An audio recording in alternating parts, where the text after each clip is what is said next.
Welcome to Mizo Storybook Channel.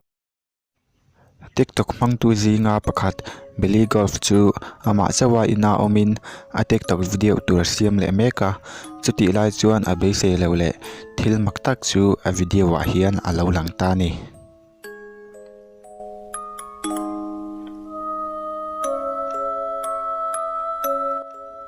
kong kabula thil engemoni tlan phei zokha in muthem le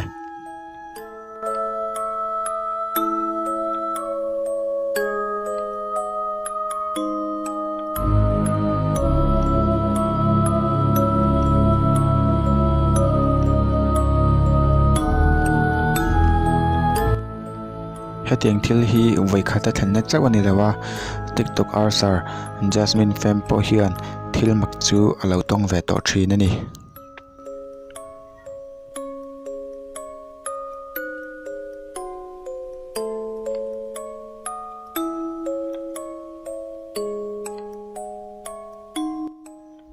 khatuk ver tang khan tu emoi na lo en ranga Jasmine Saidan hian vakal le in helai mun vel hi a en le a tu ma amolawani TikTok arsar thau lili thil ton po hi ama khop mai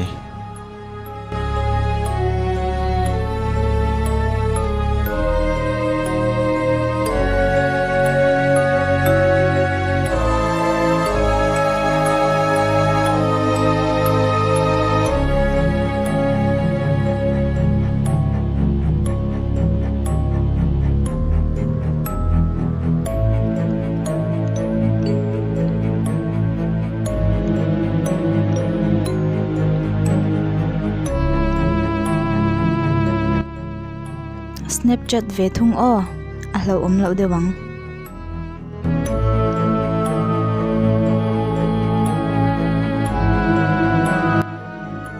Snapchat po a lo hlauhawm tho mai